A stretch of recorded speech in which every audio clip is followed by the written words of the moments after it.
Kita kembali di sudut pandang yang selalu melihat peristiwa dari sudut pandang yang berbeda, tetapi tetap objektif, masih bersama teman-teman dari BNN Kota Kediri. Dan kalau tadi ada Bapak Kepala BNN Kota Kediri serta ada Kasubag Umum Ibu Triwulan dari SKM. Kalau Bapak masih tetap ya Pak ya di segmen yang kedua, tapi untuk Bu Triwulandari bergeser dulu. Sekarang di sudut sana ada Bapak Kompol Wahyudi Sarjana Ekonomi dari Kasih Pemberantasan. Selamat datang Pak. Ini yang pertama kali atau berapa kali kita ketemu ya Pak?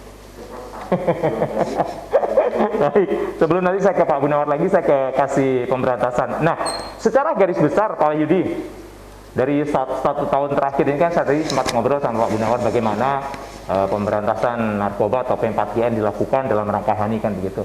Dari Kasih Pemberantasan sendiri, apa capaian yang sudah berhasil dilakukan dalam 1 tahun terakhir? Jadi ingin saya sampaikan dalam 1 tahun terakhir ini memang kita dari Seksi Pemberantasan BNN Kota Kediri masih melakukan penyelidikan dan pengembangan. Pada awalnya sebelum adanya pandemi COVID-19 ini, kita sudah eksis, sudah mendekati pada sasaran, tapi ketika ada pandemi COVID ini, dari pemantauan kami yang ada di lapangan,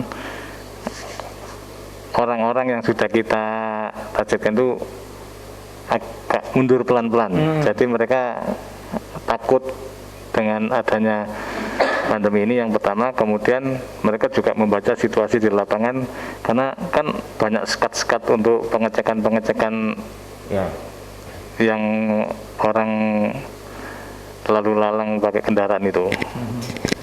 Nah, itu ya. Ya, untuk sementara itu. Kemudian secara internasional memang menurun. Peredaran narkotika menurun, tapi di Indonesia cenderung berpotensi. Karena meningkat atau turun? Berpotensi meningkat karena saat ini terbukti pada Satgas Merah Putih sudah berhasil mengungkap sabu sebesar 800 kilo, kemudian dari BNN sendiri juga mengungkap 80 kilo. Jadi tinggal nunggu waktu, nggak tahu nanti waktu pandemi selesai itu bagaimana, itu pasti akan ada peningkatan yang signifikan. Kita masih dalam rangka terus melakukan pemantauan di wilayah khususnya Kota Kediri, karena di sini juga kita juga agak ketir-ketir ini. Pak Wahyudi, dilihat dari jenjang usia mereka gitu ya, dari ya kita bicara tentang lingkup Kota Kediri ya, lingkup kerjanya BNN. Kira-kira kalau boleh kita tahu begitu, kira-kira range usia berapa sih mereka yang terlibat dalam kasus narkoba ini? Kalau dilihat dari sisi usia, mereka yang aktif itu antara 25, 30 sampai 40 itu yang aktif. Kemudian yang lain itu cuma mungkin menyuruh membeli. Nah, mereka yang aktif itu maksud saya dia aktif untuk mencari barang, kemudian menjadi kurir, mendapatkan, kemudian sampai di pembeli. Nah, itu yang aktif. Kemudian yang 40 ke atas itu pasif, yang saya maksud ya cuma pesan saja. Pak Yudi, saya nggak tahu ini apakah di bidang jenengan atau tidak, ada data nggak sih kira-kira berapa orang yang terlibat selama 1 tahun terakhir dalam peredaran gelap narkoba? Kalau di data kami di tahun 2020 kita masih belum melakukan pengungkapan. Itu sedangkan target yang diberikan dari BNN itu 3 target. Nah, ini terbentur adanya COVID ini, sebenarnya kita pemetaan itu sudah terlihat, sudah ada, cuman menunggu dari mereka itu, aktifnya mereka itu masih agak menurun. Actionnya masih nggak begitu nggak begitu giat seperti sebelum pandemi COVID-19. Saya ke Pak Gunawar, Kepala BNN. Ini kan tadi disampaikan ada celah-celah yang mungkin bisa saja dilakukan oleh orang yang tidak bertanggung jawab untuk kayak tadi disampaikan dari Malaysia mengirim barang-barang bahan-bahannya diproduksi di sini begitu kan. Nah, Saya beberapa kali juga mendapatkan informasi bahwa dan melihat beberapa informasi bahwa sekarang ekspedisi itu yang dijadikan sasaran mereka untuk mengirim barang. Apakah dalam hal ini BNN juga melakukan kerjasama dengan ekspedisi untuk melakukan pengungkapan peredaran seperti itu? Ya, terima kasih Mas. Dalam kaitan dengan ekspedisi, kita juga bekerja sama dengan Bea Cukai dan kantor pos. Jadi dalam waktu-waktu tertentu, mungkin secara berkala, untuk tahun kemarin kita sudah melaksanakan, di mana Bea Cukai sama anggota kami yang dipimpin oleh Kasih Perantas juga ke kantor pos untuk melihat paket-paket yang merasa dicurigai. Nah, yang jadi pertanyaan di sini adalah kadang-kadang paket-paket yang dikirim itu kadang-kadang alamatnya tidak sesuai dengan yang sebenarnya, karena mereka jaringan itu mungkin alamatnya fiktif atau orangnya yang dikirim itu juga tidak jelas. Nah, oleh karena itu kadang-kadang perlu dari kami melakukan pengembangan terhadap paket-paket yang kira-kira mencurigakan. Dan juga di sini kami juga dibantu oleh anjing pelacak dari Bea Cukai juga. Nah, jadi untuk ekspedisi-ekspedisi baik dari kantor pos maupun dari yang lain kita sudah bekerja sama, dan alhamdulillah sampai saat ini belum ditemukan yang paket-paket yang mencurigakan. Belum ditemukannya paket-paket yang mencurigakan bukan berarti membuat BNN enak-enakan ya Pak ya pastinya ya. Nah, ini kalau misalnya begini Pak, ada teman-teman yang mungkin mencurigai barang-barang tertentu karena mungkin saya nggak tahu, ini kalau saya salah mungkin bisa diluruskan ya. Ada sistem ranjau yang masih berlaku gitu ya. Mereka melakukan itu, ditinggal di satu tempat dan diambil oleh orang seperti itu. Apa yang bisa dilakukan masyarakat apabila mungkin ya menemukan barang yang mungkin saja itu jenis narkoba? Untuk barang-barang yang ditaruh oleh kurir atau orang-orang yang terlibat dalam jaringan narkotika ini, itu masyarakat dapat memberitahukan kepada kita supaya masyarakat nanti, karena apa? Kalau sistem ranjau itu kadang-kadang orang yang menaruh dia tidak tahu siapa yang suruh naruh. Nah, mungkin temannya yang suruh naruh, tapi temannya juga ada orang lain juga. Jadi sistemnya banyak yang terputus di dalam sistem ranjau tersebut. Begitu juga orang yang mengambil. Orang yang mengambil kadang-kadang yang disuruh ambil itu dia tidak tahu bahwa itu narkotika. Nah, kadang-kadang dia ditipu oleh jaringannya juga. Tolong ambil barang saya, nanti kasih ke saya. Nah, karena kalau seandainya yang disuruh ambil itu dia tahu narkotika, ya orang mungkin tidak akan berani juga, takut dia akan ditangkap. Nah, kadang-kadang banyak dimainkan oleh orang-orang jaringan narkotika ini, mempergunakan orang-orang yang sama sekali tidak tahu awam. Nah, jadi dia kasih uang, tolong ambil barang saya, jatuh atau ditaruh sama teman saya. Nah, ada juga yang memang khusus diambil oleh kurirnya atau si pembelinya. Nah, pada saat kita tangkap, dia juga tidak tahu siapa yang nyuruh ngambil, karena dia hanya melalui pakai HP atau SMS, dan begitu kita tangkap kadang-kadang dia betul pemakai, betul pembeli, tapi dia begitu kita cek di HP-nya dia tidak ada kontak, mungkin HP-nya udah hilang semuanya. Nah, itu yang sering terjadi. Jadi kalau masyarakat tahu ada barang seperti itu yang merasa dia bukan pemakai, silakan lapor ke kita, datang ke kantor kita. Nah, nanti mungkin kita akan melakukan penyelidikan, mungkin kita akan pantau dulu, mungkin barang itu tidak akan kita ambil dulu, kita lihat dulu, mungkin siapa tahu ada yang ngambil. Nah, jadi masyarakat tidak usah langsung ngambil serahkan ke kita. Nah, justru nanti kita patut curiga. Nah, gitu. Jadi masyarakat kalau ada tahu seperti itu, kalau lebih bagusnya lagi pada saat ditaruh itu masyarakat tahu siapa yang naruh.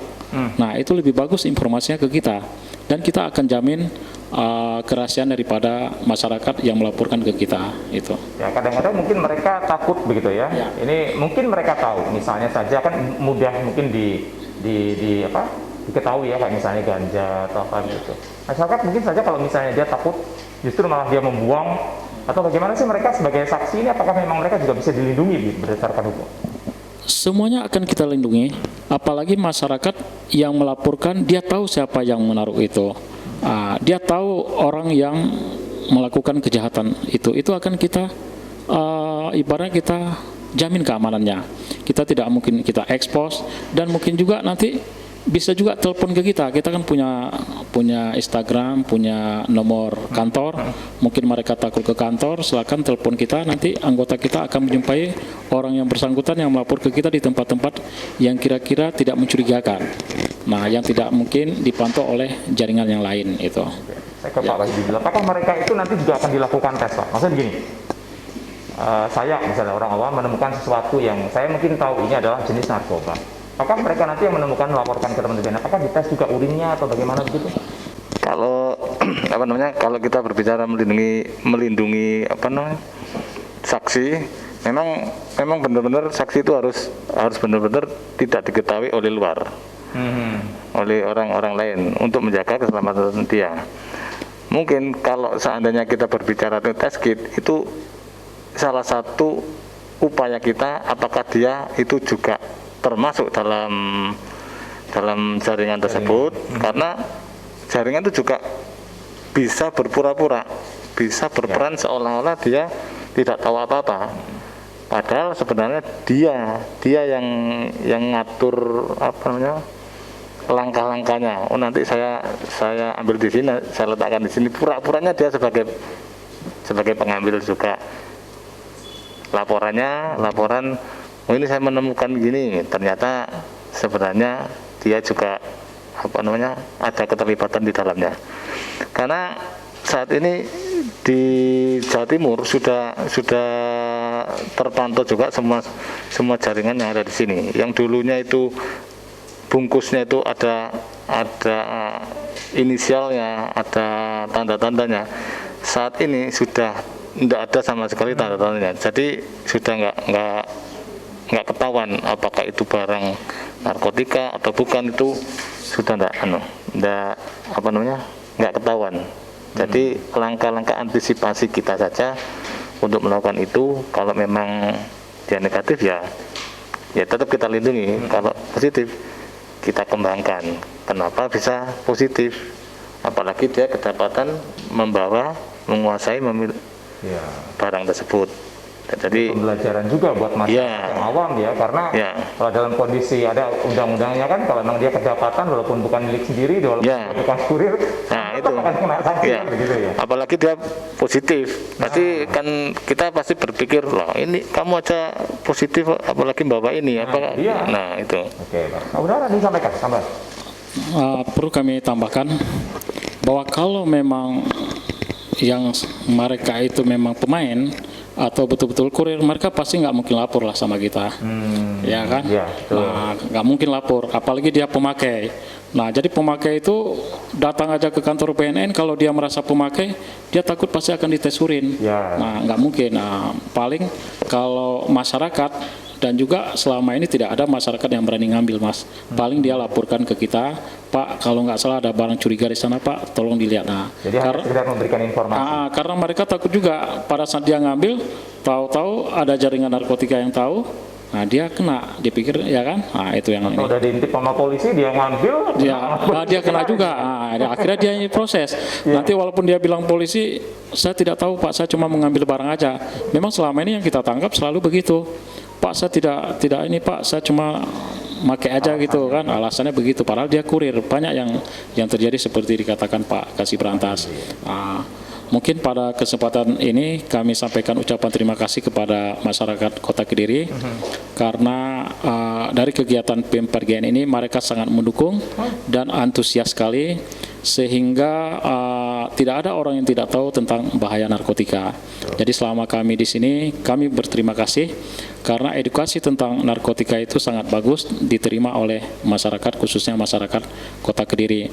Kemudian pada Hari Anti Narkotika Internasional tahun ini, di mana BNN RI telah membuat tagline yang mana hidup 100%. Di mana hidup 100% itu berarti hidup yang bermakna, lebih sehat baik fisik maupun rohani, kemudian bermakna sadar, kemudian sehat, produktif, dan bahagia tanpa narkoba. Jadi sekali lagi terima kasih kami ucapkan kepada Pak Wali Kota beserta instansi terkait lainnya yang telah mendukung kegiatan PM4GN yang dilaksanakan oleh BNN Kota Kediri. Terima kasih. masih ada satu segmen, sebenarnya kurang kalau saya hanya 3 segmen Pak ya. Karena Hani masih belum terkupas semuanya begitu. Tapi ya belum terkupas semuanya walaupun hanya masih ada satu segmen. Nanti kapan-kapan lagi lah mungkin ya Pak ya. Dibikin 4 segmen lebih panjang lagi. Saya akan kembali lagi di segmen yang ketiga untuk sudut pandang. Kita akan bahas lebih detail lagi, lebih dalam lagi di segmen terakhir tentang peringatan Hani, temanya, tagline-nya seperti apa. Setelah beberapa komersial break yang berikut ini, tetap di sudut pandang yang melihat peristiwa dari sudut pandang yang berbeda, tetapi tetap objektif.